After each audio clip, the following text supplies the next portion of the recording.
बिस्मिल्लाहिर्रहमानिर्रहीम, अस्सलाम वालेकुम। पाकिस्तान मॉर्निंग में आपको खुशामदीद कहेंगे। मैं हूँ ईशा अलतना और मैं हूँ मोहम्मद जुनैद हलीम। नाज़रीन, आज की दिलचस्प खबर आगाज़ में ये है कि साइंसदानों ने कारनामा सर अंजाम दिया है। वो ये कि चीन हालिया बरसों में इंसानों को चांद पर भेजने की तैयारी तो कर ही रहा है, लेकिन पहले से एडवांस में होमवर्क उन्होंने कर लिया जनाब, और ज़बरदस्त उन्होंने काविश की है। अब चीनी साइंसदानों ने चांद के दूर दराज हिस्से पर एक रेडियो दूरबीन नस्ब करने का मंसूबा पेश कर दिया। और आप ये जानते होंगे कि ये चांद का वो हिस्सा होगा जो ज़मीन से नज़र भी नहीं आता। इस रेडियो टेलीस्कोप की तैयारी 2030 की दहाई में मुकम्मल होने की उम्मीद है जनाब। और ये दूरबीन 7200 तार एंटीना पर मुश्तमिल होगी। ये तितली जैसी शक्ल की होगी जुनैद, और ये 30 किलोमीटर के रकबे पर मुहित होगी। तो आपको पता है कि इसके बाद होगा क्या? इसके बाद फिर लोग वहाँ पर प्लॉट खरीदना शुरू हो जाएंगे। चांद में ना छेड़छाड़ तो काफ़ी अरसे से जारी है, और कोशिशें भी हो रही हैं, ज़िंदगी के आसार भी तलाश किए जा रहे हैं, नई नई इजादात भी हो रही हैं। अच्छा, लेकिन मेरा सवाल ये है कि क्या ज़मीन के ऊपर सारी चीज़ें, मसले हल हो गए हैं कि यहाँ पे आपने चांद पर जाना शुरू कर दिया? खत्म हो? लेकिन अब देखिए, जितनी ज़्यादा आबादी होगी ना जुनैद, मैं देख रही थी एक अमेरिकी जो है वो दो साइंसदान हैं, खलाबाज जो है, वो दोनों चांद पर गए हैं, और चांद पर जाने के बाद उनके पास इतनी ऑक्सीजन नहीं थी या फिर उनके पास वापस आने का फ्यूल नहीं था कि वो वापस नहीं आ पाए हैं। ठीक है, अब वो काफ़ी लंबे अरसे तक वहाँ पर रहे हैं, और जब वो वापस उन्हें रेस्क्यू करके लाया गया है कुछ सालों के बाद, तो वो आपको पता है चलने के काबिल नहीं है। उनकी टांगे खड़े नहीं हो पाएंगे। नेचर से छेड़छाड़ करेंगे तो उसके मुज़िर असरात होंगे। वैसे अगर आपसे मैं पूछूं कि आपको एक ज़बरदस्त किस्म का, लग्जरियस किस्म का एक चांद पर घर दिया जाए, तमाम आसाइशें दी जाएं, लेकिन रहना आपको चांद पे होगा, अकेले तन्हा, तो क्या आप इस ऑफर को कबूल करेंगे? मतलब आप एक वो बात कर रहे हैं, ख्वाबी बातें कर रहे हैं। लेकिन देखिए, हमारे लिए तो ये ख्वाबी बातें हैं। यहाँ पे इलॉन मस्क जैसे लोग या बहुत सारे साइंसदान, अगर जुनैद ने प्लॉट खरीद लिया वहाँ पर, तो साथ वाला प्लॉट ले रहा ही होगा। आपको पता है, जिनके पास जरूरत से ज्यादा पैसा है वो चांद पे प्लॉट अभी से लेना शुरू हो चुके हैं। मतलब उनके लिए दुनिया के मसाइल अब बेमानी हो चुके हैं, वो चांद पे कमन। अच्छा, उनके पास दुनिया पे मसाइल हैं भी नहीं जिन्होंने वहाँ पे प्लॉट खरीदे हैं जुनैद। लेकिन बार ये दिलचस्प इजाद थी, और चीनी साइंसदान बड़े जबरदस्त तरीके से इस पे काम कर रहे हैं, और ज़मीनी सिग्नल्स की मुदाखलत से पाक सैयारों कहकशां और ब्लैक होल के रेडियो सिग्नल्स का बिला रोक मुशाहिदा इसे किया जा सकेगा। ये बड़ी हैरानी की बात है कि ब्लैक होल का भी मुशाहिदा किया जा सकेगा। तो इजादात होनी चाहिए, और साइंस को तरक्की भी करनी चाहिए, तहकीक होनी चाहिए, क्योंकि अल्लाह ताला ने इंसान को ये कहा है, इसलिए किया है कि वो जस्तजू कर सके, और अक्ल वालों के लिए निशानियां है ना, कहा गया। तो निशानियां तलाश कीजिए, अल्लाह ताला की कुदरत को सराहिए, उसको तलाश कीजिए। हम यहाँ पर अपनी टॉप 5 स्टोरीज शामिल कर लेते हैं जुनैद, क्योंकि वरना आपने चांद पर निकल जाना है और प्रोग्राम यहीं पर रह जाना है। तो हम सबसे पहले अपनी टॉप 5 स्टोरीज शामिल करते हैं जनाब। 5वां T20 पाकिस्तानी टॉप ऑर्डर एक बार फिर से नाकाम। खेल के दौरान स्पोर्ट्स इंजरी कैसे की, इसका इलाज कैसे मुमकिन हो पाएगा, इस पर भी तफसील से बात। बिल्कुल, और 129 रन का टारगेट दिया है जी पाकिस्तान ने पहले खेलते हुए। हम शिकवा कर रहे थे ना, पहले क्यों नहीं खेलते, तो पहले भी खेल के आपने जो कारनामा सर अंजाम दिया है, सिर्फ 129 रन का हदफ है। वैसे तो ये सीरीज़ हमारे हाथ से निकल ही चुकी है, 5 T20 मैचेस में से 3 न्यूजीलैंड के नाम है, और आज एक और जो आखिरी है मैच 5वां T20 वो खेला जा रहा है, जिसमें 129 रन का टारगेट दिया गया। उसके बाद हम आपको बताएंगे कि खेल के दौरान स्पोर्ट्स इंजरी का इलाज कैसे किया जा सकता है, और स्पोर्ट्स इंजरी कितनी ख़तरनाक हो सकती है, और इससे किस तरह से बचा जा सकता है, इस पर तफसील से माहिरीन की राय लेंगे। और फिर पीपल्स पार्टी की कौमी सलामती का इजलास दोबारा बुलाने की तजवीज़ जनाब सामने आ रही है। एक और इजलास कौमी इत्तेहाद कायम कर पाएगा, ये बड़ा सवाल है, क्योंकि पहले भी, इससे पहले हमने देखा कि कौमी सलामती का इजलास हुआ, PTI ने बायकॉट किया था। क्या इस बार PTI इसमें शामिल होगी? तमाम स्टेक होल्डर्स, तमाम इसमें मुल्क की सियासी जमातें हिस्सा डालेंगी, और किसी एक नुक्ते पर इत्तेफाक हो पाएगा। इसके अलावा बात होगी कुरान की अजमत और फजीलत पे, और जिस तरह से हदीस नबवी भी है कि तुम में सबसे बेहतर वो शख्स है जो कुरान सीखे और उसे सिखाए। तो कुरान की अजमत और फजीलत पर तफसील से आज के प्रोग्राम में गुफ्तगू करेंगे। उसके बाद आपको बताएंगे कि कराची में पेशावर गदाखोरों के खिलाफ मुहिम शुरू कर दी गई है। भिखारियों की रोकथाम के लिए सख्त इकदाम करने का फैसला कर लिया गया है। किस तरह से मुमकिन हो पाएगा, इस पर भी तफसील से बात करेंगे। और सबसे पहले अपने टॉपिक की जानिब आ जाते हैं, क्योंकि खेल जो है वो बहुत ही हमारा इस वक्त, हम समझ लें कि जो हमारी टीम है वो इतनी मुश्किलात से दो चार है कि हम बार बार उम्मीदें लगाते हैं और बार बार हम नाउमीद ही लौटते हैं। 5वां T20 तो जारी है, इसी पर बात भी कर लेते हैं। अहमद कुरैशी स्पोर्ट्स तजियाकार हमारे साथ मौजूद हैं। 129 रन का टारगेट दिया है अहमद, बड़ा पहाड़ जैसा टारगेट है। वैसे बैटिंग लाइन तो फ्लॉप हो गई, क्या बॉलर्स चल पाएंगे, क्या लग रहा है? ये जो आपने कहा ना कि पहाड़ जैसा टारगेट है, अगर पाकिस्तान की ऑपोजिशन भी पाकिस्तान जैसी होती तो तब शायद पहाड़ जैसा हो सकता था। लेकिन जो ऑपोजिशन है पाकिस्तान की, जिस तरह से न्यूजीलैंड ने थ्रू आउट द सीरीज और पिछले कुछ अरसे में लिमिटेड ओवर क्रिकेट खेली है, चाहे वो ओडीआई हो या टी20, वो आउटस्टैंडिंग है। और ये तो मेरे ख्याल में जो टारगेट दिया है पाकिस्तान ने, नो डाउट कि बॉलिंग पिच है। उसके बावजूद पाकिस्तान ने ये जो टारगेट दिया, मेरे ख्याल में ये आटे में नमक के बराबर है।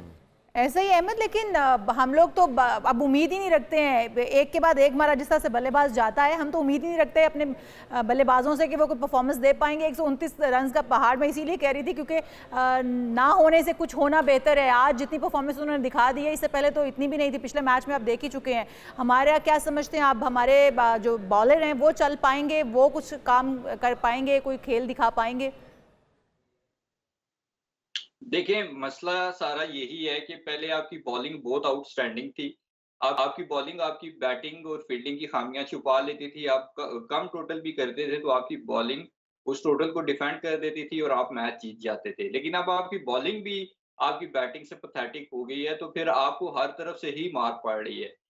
पाकिस्तान क्रिकेट टीम में चाहे आप फास्ट बॉलिंग डिपार्टमेंट देख लें, स्पिनर्स देख लें, हर जगह स्ट्रगल कर रहा है। बैट्समैन अगर आप देखें तो ऊपर से लेके नीचे तक सिवाय सलमान अली आगा के मेरे ख्याल में कोई भी बैट्समैन इस वक्त पाकिस्तान क्रिकेट टीम में ऐसा नहीं है जिस पे आप डिपेंड कर सकें कि ये हमें मैच जिता सकता है। यंगस्टर्स को मौका दिया गया, हसन नवाज को मौका दिया गया। वो ऑल्दो कि मेरा टीम मेट है, लेकिन मेरे ख्याल में उसको इंटरनेशनल क्रिकेट बहुत जल्दी खिला दी गई है।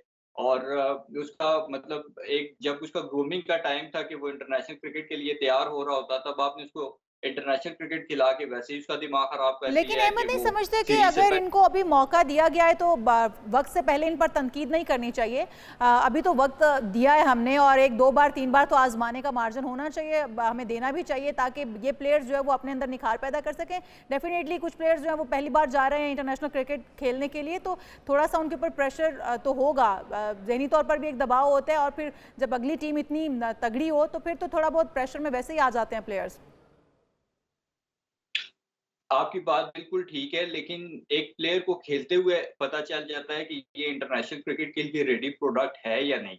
हसन नवाज की अगर आप पहले मैच से लेके 5वें मैच तक शॉट्स देखें, उसका खेलने का अंदाज देखें, तो वो कोई क्लब क्रिकेटर भी नहीं लग रहा। बहुत सारे पाकिस्तान में क्लब क्रिकेटर्स का जो खेलने का अंदाज होता है वो इससे ज्यादा क्लासिकल होता है।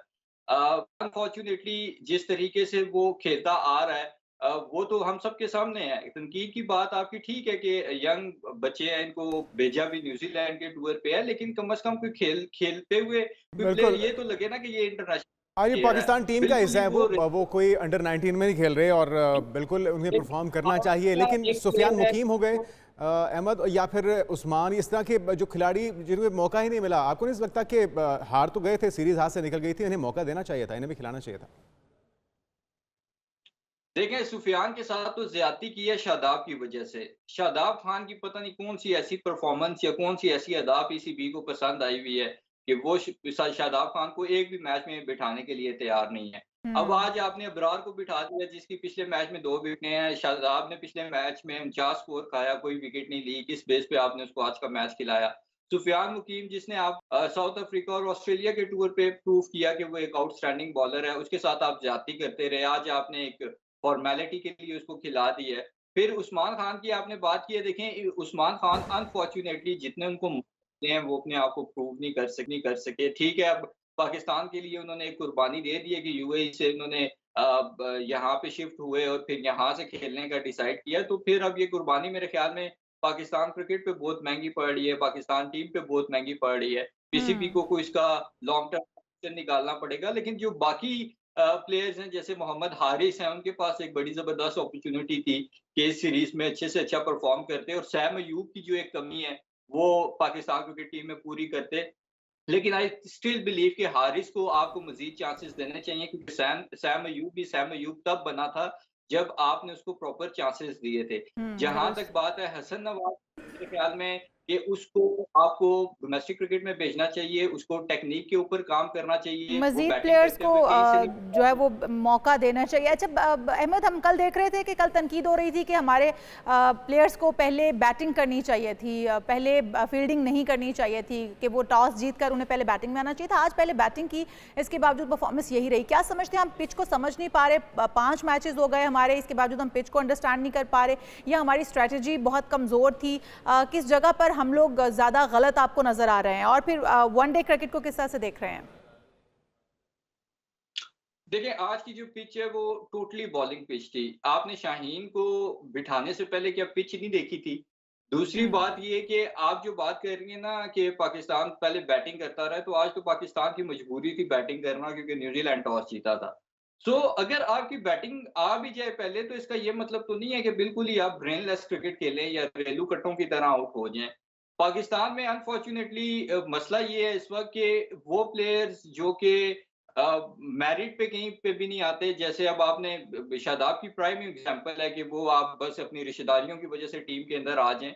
जब आप मेरिट का इस तरह से कत्लेआम करेंगे तो फिर यही सब कुछ होना है। फिर आप देखें ना, आपके पास डोमेस्टिक में ऑलरेडी इतने बड़े-बड़े परफॉर्मर्स हैं जिनकी इतनी ज़बरदस्त परफॉर्मेंसेज़ हैं। साहबज़ादा फरहान को देख लें आप, कामरान गुलाम को देख लें, ये प्रूवन परफॉर्मर्स हैं आपके। आपने इनको मौका देने के बजाय ठीक। ऑल ऑफ अ सडन आप उन लड़कों को ले आए जिनका जिनका तो डोमेस्टिक में भी कोई ज़्यादा एक्सपीरियंस नहीं है। सो फिर उन्होंने इसी तरह की क्रिकेट खेलनी थी और इसी तरह से परफॉर्म करना था। और मैं देख भी रहा था डिफरेंट जगहों पे और ख़ास तौर पे सोशल मीडिया पे कि जब हसन नवाज़ ने ख़ास तौर पे शो किया, तो कोई 40-50 लोगों ने कहा जी कि हम इसके कोचेज़ हैं और हमने इसको क्रिकेट सिखाई है। तो ये अगर उन्होंने क्रिकेट सिखाई है तो फिर अफ़सोस ही है। और बाकी आई थिंक ये पाकिस्तान क्रिकेट टीम को खास तौर पे टी20 में बाबर रिजवान आएंगे तो ऑब्वियसली थोड़ी एक स्टेबिलिटी आएगी। लेकिन उसके साथ-साथ आपको राइट कॉम्बिनेशन के लिए ज़रूर जाना पड़ेगा। ये सुफियान मुकीम जैसे प्लेयर जो कि आपके टॉप नॉच के प्लेयर हैं, उनको आपको सिर्फ़ इसलिए साइड पे नहीं बिठाना कि जी शादाब खेल ले और शादाब को ज़्यादा से ज़्यादा मौका मिल जाए। और उसको आपने कितने मौके दिए, वो इन मौके मिलने के बावजूद अपने आप को नहीं प्रूव कर सका, तो फिर किसी और के साथ और अपनी ज़्यादती ना बेंच करें जो स्ट्रेंथ को भी डिज़र्व करता है। आजमाना चाहिए। जो आपने प्लेयर्स बिठा के रखे हुए हैं उनको भी कम से कम मौका तो देना चाहिए। बहुत शुक्रिया, अहमद कुरैशी हमारे साथ मौजूद थे, स्पोर्ट्स तज्जियाकार। और जिस तरह से हम बात कर, हमारे जो प्लेयर्स साथ गए हुए हैं उनको भी कम से कम आपने एक मौका तो देना था। सीरीज तो जिस तरह जुनैद आप कह रहे हैं हाथ से निकल ही चुकी थी, तो कम से कम पता चल जाता कि वो कितनी कैपेसिटी के अंदर। नाज़रीन, खेल के अंदर हार जीत तो होती रहती है, लेकिन साथ में चोटें भी लगती हैं। लेकिन इन चोटों को किस तरह से काबू पाया जाता है, किस तरह से इन पे ओवरकम किया जाता है, इस पर आज के प्रोग्राम में बात करेंगे। लेकिन एक ब्रेक के बाद आपका हिम्मत जाएगा। Stay with us.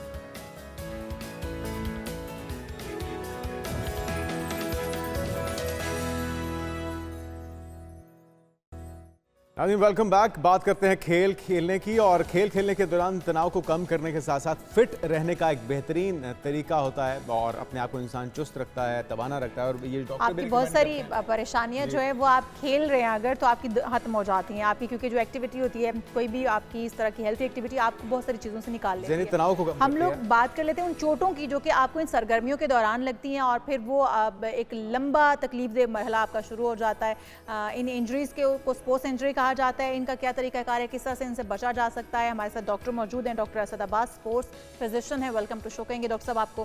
डॉक्टर साहब, ये चोटें वैसे तो हम हेल्थी एक्टिविटी के लिए बच्चों को भी कहते हैं कि जी आप खेलें, और जितना खेलेंगे कहते हैं दिमाग की नशोनुमा भी उतनी ज़्यादा फिजिकल एक्टिविटी हो, क्योंकि आजकल तो गैजेट्स में लोग उछल रहते हैं बच्चे। लेकिन ये जो इंजरीज हो जाती हैं, पेरेंट्स इससे भी डरते हैं कि बच्चा हॉकी खेल रहा है, कहीं गिर जाएगा, कहीं चोट लग जाए, हॉकी से डैमेज ना हो जाए कोई बोन, फिर उसके बाद क्रिकेट खेल रहा है तो उससे डैमेज ना हो जाए।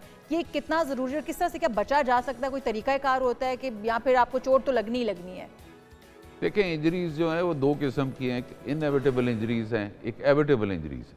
अच्छा। अब कुछ इंजरी से आप बच सकते हैं, मसलन बॉल लगनी, स्टिक लगनी, या कोई आपको तेज बॉल क्रिकेट खेलते हुए लग गई या हॉकी खेलते हुए लग गई, उससे बचा नहीं जा सकता। लेकिन आपको मस्कुलर इंजरी जो आपको साल हर साल अनफिट रखती है या गेम से बाहर रखती है, या सॉफ्ट टिश्यू इंजरीज जो जॉइंट्स की हो जाती हैं, उनसे बचा जा सकता है। अच्छा, उसके लिए क्या आप कोई गाइडलाइंस देते हैं कि आपको किस एंगल से खेलना चाहिए, आपके शॉट्स किस तरह से होने चाहिए, बॉडी पोस्चर क्या होना चाहिए, या फिर कोई डाइट ऐसी है जो आप बताते हैं तो वो उन इंजरीज से बचा जा सकता है जो सॉफ्ट टिश्यू इंजरीज आप कह रहे हैं? देखें, सॉफ्ट टिश्यू इंजरीज को बचाने के लिए एक कम्प्रीहेंसिव प्रोग्राम होता है जी। उसमें हम न्यूट्रिशन बताते हैं कि क्या रिक्वायर्ड है प्लेयर की और उसकी स्पोर्ट्स की डिमांड के हिसाब से क्या खुराक उसको लेनी चाहिए। ठीक है। इसके अलावा मुख्तलिफ एक्सरसाइजेज होती हैं, यानी आप दो किस्म की एंड्योरेंस करते हैं जब एक्सरसाइज करते हैं, एक कार्डियोवैस्कुलर एंड्योरेंस कहते हैं और एक आपकी एथलेटिक या मस्कुलर एंड्योरेंस है। आपका जो स्टेमिना है वो बेहतर होना चाहिए। ठीक है। जब स्टेमिना खराब होता है प्लेयर का, आप नोट कीजिएगा कि हॉकी और फुटबॉल के आखिरी जो लम्हात होते हैं उसमें नंबर ऑफ इंजरीज बढ़ जाती हैं। या इसी तरह जो क्रिकेट का प्लेयर है वो पूरा दिन खेलेगा और शाम को सेंचुरी या डबल सेंचुरी के बाद उसको क्रैम्प्स पड़ने शुरू हो जाते हैं। तो मस्कुलर इंजरी आपको या सॉफ्ट टिश्यू ट्रॉमा होता है बहुत ज़्यादा एक्सर्शन करने की वजह से। ठीक है। तो हम उनको ये गाइड करते हैं कि आपने ये एक्सरसाइजेस करनी है, इतनी रनिंग करनी है, ये स्पीड रखनी है, आपका हार्ट रेट जो है 160 से ऊपर जाना चाहिए और इसके बाद वो नॉर्मल जो है जो हार्ट रेट है वो प्लेयर्स का अमूमन 50 और 60 के दरमियान होता है, जबकि आम आदमी का 70, 80 और 90 के दरमियान। डॉक्टर साहब, ये वो प्लेयर्स हैं जो कि प्रोफेशनल हैं, जो आपसे गाइडलाइंस लेते हैं। अब जो बच्चे हमारे स्ट्रीट प्लेयर्स भी हम देखें ना तो वो भी आ रहे हैं। अब उन बच्चों को तो नहीं पता कि क्या एहतियाती तदाबीर हो सकती हैं और ना ही उनकी डाइट वो वाली है और ना ही उनकी एक्सरसाइज वर्कआउट उनका वो वाला है, क्योंकि आपकी बॉडी को वार्म अप भी तो होना है। आप डायरेक्टली उठ के क्रिकेट खेलना शुरू कर दें और बड़ी बड़ी शॉट्स लगाना शुरू कर दें तो आपके मसल्स शायद उसके लिए पहले से तैयार नहीं होंगे। तो उन बच्चों के लिए क्या गाइडलाइंस हो सकती हैं कि वो क्या उनको भी कोई ऐसा डॉक्टर रखना चाहिए अपने लिए? नहीं, वो तो पॉसिबल नहीं जी, हमारी नेशनल टीमों के पास डॉक्टर्स नहीं हैं। जो स्ट्रीट्स के लिए बहुत अच्छा सवाल है आपका, जो कॉमन हमारे एक बहुत बड़ा मैच खेलता है जो वो करोड़ों की तादाद में है, उसमें एक दो मैसेजेस मैं सिर्फ देना चाहूँगा कि वार्म अप करें बच्चे पहले। खेलने से पहले आप कोई भी खेल रहे हैं तो थोड़ा सा बॉडी को स्ट्रेच कर लें, थोड़ी सी रनिंग कर लें या जॉगिंग कर लें। ये 10-1 मिनट की जॉगिंग और 5-7 मिनट की स्ट्रेचिंग कर लेंगे तो आप 50% इंजरी से बच जाएंगे। इवन जो एक्सरसाइज आप करते हैं जिम में जाके, उससे पहले भी अगर आप वार्म अप ना करें और वेट उठाना शुरू कर दें तो आपको क्रैम्प्स या आपको मसल इंजरी हो सकती है। सर जी, उसमें इस किस्म की इंजरीज होती हैं कि उसमें परमानेंट जॉइंट डिसेबिलिटी भी मैंने देखी है कि लिगामेंट ही टूट गया शोल्डर का, और जब हम रिपेयर भी कर देते हैं उस लिगामेंट की तो वो नॉर्मल वो उसमें नहीं आएगा, उस रेंज में उसका जॉइंट नहीं जाएगा। अच्छा, फिर दूसरा ये कि कैल्शियम की कमी क्या हड्डियों के अंदर क्रैम्प्स, जो आपकी बॉडी के अंदर क्रैम्प्स पड़ते हैं, आपकी हड्डियां क्रैक्स या आवाज़ें देना शुरू कर देती हैं, आपके जॉइंट्स, आपके घुटने, क्या ये कैल्शियम की कमी की वजह से है? और कैल्शियम की कमी अगर पूरी कर ली जाए, सप्लीमेंट्स ले ली जाए, ऐसी डाइट ले ली जाए तो ये खत्म हो जाती है या इसके लिए भी डॉक्टर से रुजू करना? जॉइंट जो है ना जी वो एक कॉम्प्लेक्स स्ट्रक्चर है जी। अच्छा, आप समझ लें कि एक बीम है, पिलर है, उसके अंदर कंक्रीट का जो काम है वो मसल्स करते हैं। ठीक है। और अंदर जो उसके अंदर आयरन का स्ट्रक्चर है वो आपकी बोन्स है। ओके। अब बोन्स और मसल्स दोनों कंबाइन होते हैं तब जॉइंट की मूवमेंट होती है। अगर आपके मसल्स वीक होंगे, अमूमन ख़वातीन में आपने देखा होगा कि उनके लेट 30s और अर्ली 40s में नी जॉइंट की प्रॉब्लम शुरू हो जाती है। उसकी एक मेन वजह तो उनका हार्मोन्स की वो है थोड़ी सी इरेगुलरिटीज़, प्लस दूध का इस्तेमाल नहीं करते जो मेन सोर्स है कैल्शियम का। यानी आप बदकिस्मती ये है कि पाकिस्तान में हमारी, मैं कहता होता हूँ, हमारी बहुत सारी जो स्टंटेड ग्रोथ है और बच्चों की जो प्रॉब्लम्स आ रही हैं, हमने लोहे की जो भैंस है उसका दूध पिलाया उन्हें। हमने केमिकल वाला जो वाइटनर है वो दिया है, जो बेसिक बॉडी के ब्लॉक्स को बनाने वाली चीज़ है वो मिली नहीं। तो लेकिन डॉक्टर साहब, अभी जो दूध आ रहा है हमारे मार्केट्स में अवेलेबल है या फिर जो हमें घरों में 2-3 हज़ार देकर जाते हैं, वो दूध इस काबिल है कि वो कैल्शियम की कमी पूरी कर सके, या फिर उसका कोई ऑल्टरनेट हमें ले लेना चाहिए कैल्शियम की कमी को पूरा? देखें, कैल्शियम की डेफिशिएंसी में आप देखें कुछ चीज़ें जो हैं वो आपको, जितनी भी डेयरी प्रोडक्ट्स हैं उनमें कैल्शियम आपको मिलेगा। ठीक है। फिश में आपको मिलेगा, फिर बहुत सारे और फल हैं, सब्जियां हैं जिनमें कुछ क्वांटिटी कैल्शियम की पाई जाती है। लेकिन मैं फिर वही बात अर्ज करूंगा कि डेयरी प्रोडक्ट्स अगर ठीक होंगी और उनकी बुनियाद दूध ठीक होगी, दूध अब कुछ डब्बे जो आते हैं जो जिनकी शेल्फ लाइफ से 2-3 दिन है, वो बेहतर है।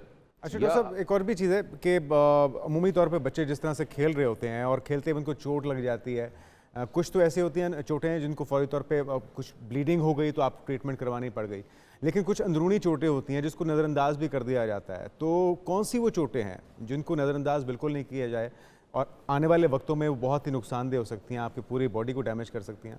अगर आपको चोट लगते ही स्वेलिंग बहुत ज़्यादा आ जाती है बच्चे को या कोई भी गिरता है तो वो ख़तरनाक होगी। ठीक है।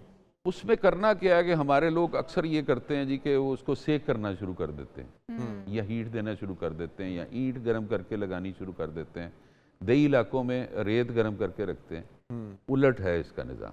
अच्छा, ठंडा इसमें एक फार्मूला हम रखा है प्राइस का है कि प्रोटेक्ट करें बंदे को, रेस्ट दें, R for rest, I for icing करें उसकी।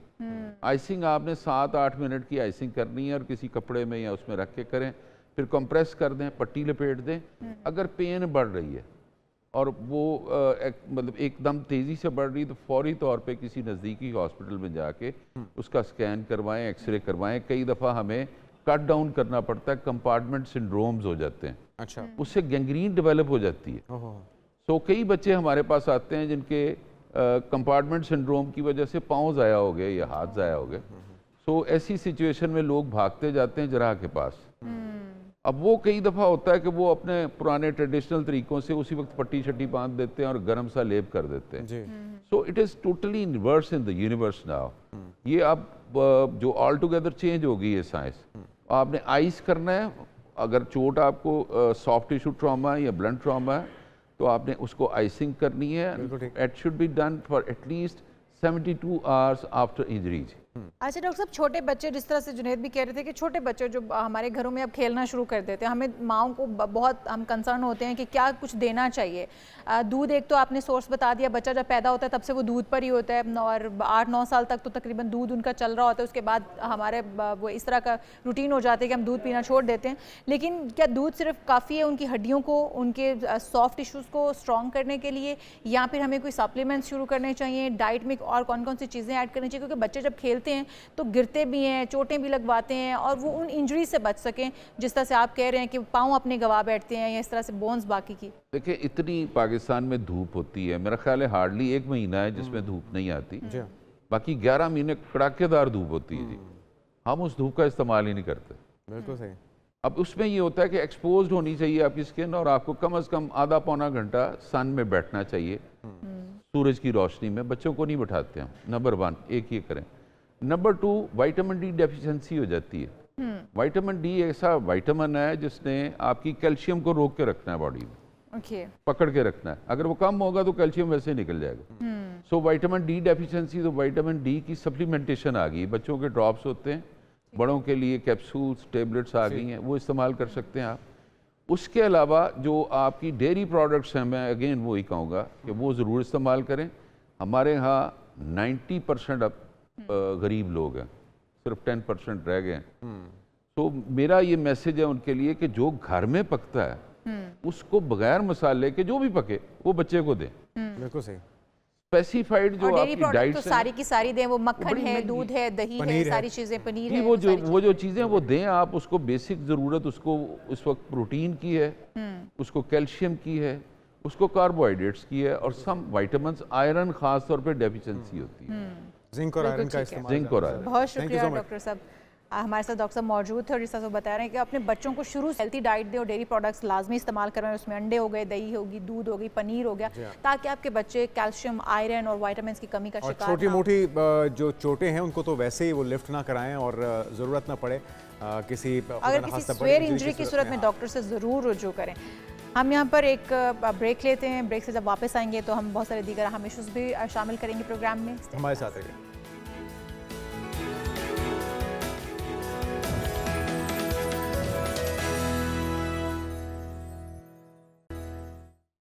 प्रोग्राम में एक बार फिर से आपको खुशामदीद कहते हैं और जनाब, और आपको बताते हैं कि बिलावल की हुकूमत अपोजिशन में सालसी की पेशकश जो है वो सामने आई है। बिलावल भुट्टो ये कहते हैं कि ना तो वो हुकूमत में है और ना ही अपोजिशन में है, वो हुकूमत और अपोजिशन के दरमियान सालसी का किरदार अदा करने के लिए तैयार हैं और इस पोजीशन में भी हैं कि वो दोनों के दरमियान बातचीत जो है उसका मरहला शुरू करवा सकते हैं। क्या कहना था उनका, पहले वो सुन लेते हैं। वजीर आजम से कि वो फिर से 1 महीने के बाद सही तो एक बार फिर कोशिश करे कि इस किस्म का मीटिंग बुलाया जाए या एक स्मॉलर मीटिंग बुलाया जाए और हुकूमत को पूरा कोशिश करना चाहिए कि वो सियासी जमातें जो किसी न किसी वजह से नहीं आ सके, हुकूमत को कोशिश करना चाहिए कि उनको कायल किया जाए कि जहां तक मुल्क के दिफा की बात है, जहां तक बैनुल अक़वामी कुव्वतों की पाकिस्तान के खिलाफ साजिश की बात है, जहां तक पाकिस्तान के चेयरमैन पीपल्स पार्टी बिलावल भुट्टो की गुफ्तगू आपने सुनी है। इसी मंजरनामे पर बात करते हैं। सजाद मीर साहब सीनियर सहाफ़ी तजियाकार हमारे साथ मौजूद है। मीर साहब, अभी कुछ रोज़ पहले कौमी सलामती की मीटिंग हुई, ये ज़रूरत उस वक्त क्यों नहीं पेश आई? बिलावल भुट्टो को, पीपल्स पार्टी को इत्तेफाक राय पैदा करने की कोशिश करते, रूठे हुओं को मनाने की कोशिश करते। अब ऐसा क्या हो गया कि वो ये ऑफ़र कर रहे हैं और उनको ये लग रहा है कि अब कौमी इशूज़ पर इत्तेफाक राय नागुज़ीर हो चुका है? असल पता नहीं बिलावल साहब की पार्टी ये चाहती है, ये बिलावल साहब खुद चाहते हैं कि किसी तरह बिलावल को, पार्टी को नहीं, बिलावल को इन रखे और उन कामों में रखे जिनका कोई तस्करा अभी तक मौजूद नहीं है। जब 26वीं तरमीम हुई उस वक्त भी ऐसा लगा जैसा कि ये इनकार करते हैं, पीपल्स पार्टी को इस पे एतराजात हैं और वो हुकूमत में हैं, वो हुकूमत से अलग हैं, एतराजात उनके अपने हैं। लेकिन कुछ अरसे के बाद मालूम हुआ कि वो बड़े एक्टिव हो गए हैं, आ रहे हैं, जा रहे हैं, मिल रहे हैं मौलाना फजल रहमान से, और आखिर में बात वही तय हुई जो तय होना। मीर साहब एक्टिव तो हो गए हैं बिलावल साहब, और जिस तरह से हम देख भी रहे हैं और जिस तरह के बयान दे रहे हैं, वो कहते हैं ना तो हम पीपल्स पार्टी ना अपोजिशन के साथ, ना अपोजिशन में है ना ही वो हुकूमत में है, और लेकिन वो दोनों के दरमियान इत्तेफाक राय कायम करने के लिए कोशिश हैं और वो ये करने की सलाहियत भी रखते हैं और इस पोजीशन में भी हैं। क्या समझते हैं अगर जिस तरह से वो रिक्वेस्ट करें वज़ीर आज़म साहब से कि एक बार फिर से कौमी सलामती का इजलास बुलाया जाए, छोटे पैमाने पर ही सही लेकिन तमाम जमातों को एक बार फिर से मुद्दू किया जाए, तो इसका कोई आपको लगता है कि कोई पॉजिटिव इम्पैक्ट पड़ता हुआ नजर आ रहा है या तमाम जमातें इस वक्त इकट्ठी एक पेज पर होती हुई नजर आ रही हैं कौमी सलामती इजलास के लिए? देखिए, ये बात कोई कह नहीं रहा उन्हें, वो कुछ हासिल करना नहीं चाह रहे, बल्कि उनसे कुछ कहा जा रहा है कि लो भाई तुम ये कर लो, अपनी अहमियत इस्तेमाल लो, एस्टेब्लिशमेंट की कुछ तुम्हारी मदद कर देगी, तुम ये कर लो। और हो सकता है कि इसको उनको मदद की जाए कि ये पीटीआई कहे कि ठीक है हम इजलास में आते हैं या आने के लिए कोई आमादा हो जाए, लेकिन प्रेमफाइज देखा जाए तो कोई ऐसा चांस नजर आता नहीं है। नहीं, ये पार्टी के अंदर से ही उन्हें मशवरा दिया जा रहा है या एस्टेब्लिशमेंट की तरफ से क्या कोई इस तरह की ऑफर आपको लगता है कि उन्हें मिली है? नहीं, आपका क्या है? मीर साहब, आपकी आवाज नहीं आ रही ठीक से, दोबारा बताइएगा। मैंने कहा क्या आपका क्या ख्याल है कि उन्हें मशवरा जो है पार्टी के अंदर से दिया जाता रहा होगा?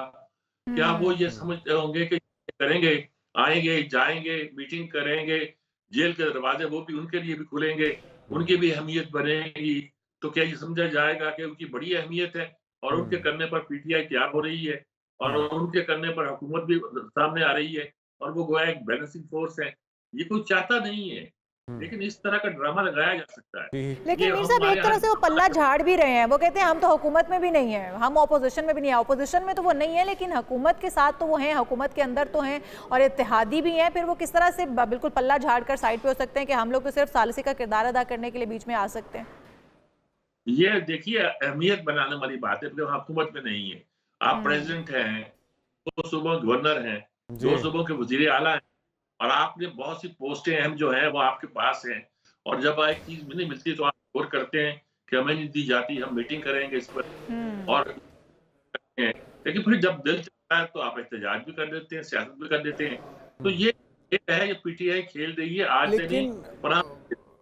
मीर साहब, ये जो पॉइंट स्कोरिंग है, जो भी इन्हें मशवरा दे रहा है, आपको लगता है ये ज़्यादा कारगर होगा, ज़्यादा दूरस होगा, या बिलावल भुट्टो के लिए अपने भी लिए ये कोई अच्छी ग्राउंड बना पाएगी ये चीज़? सिर्फ बयानात के तक अगर आप डिलीवर नहीं करेंगे, अगर आप ओन नहीं करेंगे चीज़ों को ओहदे रखते हुए भी, वज़ीर आज़म बनने के लिए तैयार किया जा रहा है, लेकिन ओवरऑल इम्पैक्ट इसको यही पड़ रहा है कि बिलावल कोई अपना मकाम पैदा नहीं कर सके, और जरदारी साहब की ख्वाहिश कि वो अपनी जिंदगी में बिलावल को वज़ीर आज़म होता देख सके। ये ख्वाहिश है, ये कोशिश है, और उनकी पार्टी पूरी चाहती होगी, और वो जरूर चाहे। उनकी पूरी पार्टी ने कर दिया है कि अगर कोई वज़ीर आला बन सकता है उनकी पार्टी में से, तो वो बिलावल बन सकते हैं। मतलब उन्होंने मान लिया है कि उनकी पार्टी से अगर कुछ चलेगा तो अपनी ताकत, अपने जोर पे नहीं, अपनी सलाहियतों पे नहीं, बल्कि उस लेगेसी की बुनियाद पे चलेगा जो बेनज़ीर भुट्टो और जुल्फ़िकार भुट्टो के जरिए से जरदारी के हवाले से वहां तक पहुंची है। लेकिन मीर साहब, ये बिलावल भुट्टो साहब के वज़ीर आज़म बनने के कितने इम्कानात रोशन नजर आते हैं? अगर इस तरह ही वो एक्टिव नजर आते हैं और कोई अपनी जगह बना पाते हैं, तो क्या आप समझते हैं कि अगले वज़ीर आज़म वो हो सकते हैं? इसका मतलब कि अगले सदर जो है वो जरदारी नहीं होंगे। यानी ये तो मुश्किल है कि जरदारी और बिलावल जो है वज़ीर आज़म हो। ये बंदोबस्त कम से कम हमारी एस्टेब्लिशमेंट को तो कबूल नहीं होगा। जब जरदारी ने सदारत कर दी थी तो उसका मतलब यही था कि उन्होंने ये बात तस्लीम कर दी है कि भुट्टो फिलहाल वज़ीर आज़म नहीं हो रहे। वो बात बड़े नहीं है जरदारी साहब, वो जानते हैं कौन सी काम हो सकती है, कौन सा नहीं हो सकता। बस वो सदारत के लिए कभी बिलावल का नाम पेश नहीं करेंगे, वो ज़ात उज़्मा के लिए पेश करते हैं, और उनकी ख्वाहिश है कि वो वज़ीर आज़म बन जाए। लेकिन उनको मालूम है कि जब असल मौका आएगा तो फिर असल ओहदा जो है वो उनके पास जाना चाहिए, भुट्टो के पास नहीं, किसी और के पास नहीं। बिल्कुल ठीक। बहुत शुक्रिया सजादमी साहब, सीनियर सहाफ़ी तज्ज़ियाकार हमारे साथ मौजूद थे। और कौमी सलामती का इजलास बुलाने की तजवीज़ सामने आई है पीपल्स पार्टी की तरफ से। बिलावल भुट्टो मफामत का किरदार, सबको मिलाने का किरदार अदा करने की पेशकश कर चुके, और अपोजिशन को वो कहते हैं कि तंग नज़र सियासत छोड़ें और अब अवाम के लिए कुछ मिलकर करने का वक्त है और साथ मिलकर बैठें। हम यहाँ पर एक ब्रेक शामिल करते हैं, आप कहीं मत जाएगा, दीगर अहम इशूज़ अभी भी बाकी हैं। Stay with us.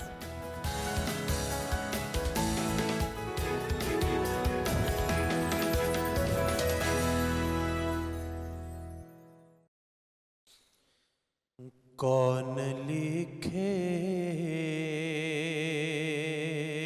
तेरी शान मदीने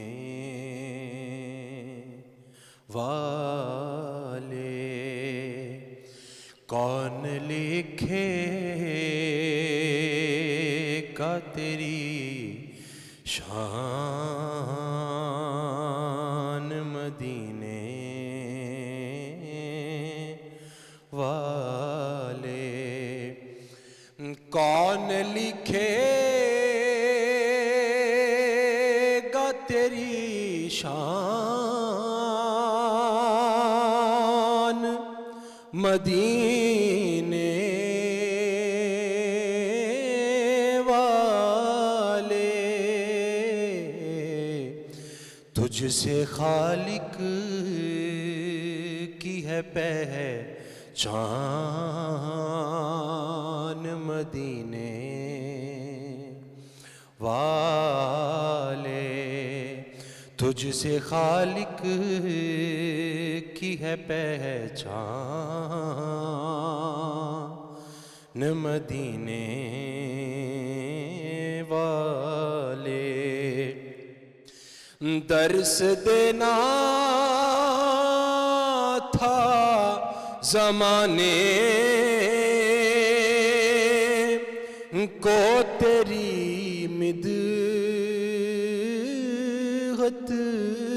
का, दर्श देना था ज़माने को तेरी मिदहत का, भाई भेजा अल्लाह ने कुरआन मदीने वाले, और खानाए दिल में तेरा हुस्न मखी है जब से भाई हुस्न यूसुफ है परेशान मदीने। अल्लाह सुभान अल्लाह। शहजादा हसनैन हमारे साथ मौजूद थे, नात ख्वां और नात रसूल मकबूल पेश कर रहे थे। बात करते हैं आज के टॉपिक पर, और वो है कुरान की फ़जीलत और उसकी अहमियत क्या है, हमारी ज़िंदगियों को किस तरह से बेहतर बना सकता है, किस तरह हमारे लिए ये मशले राह है।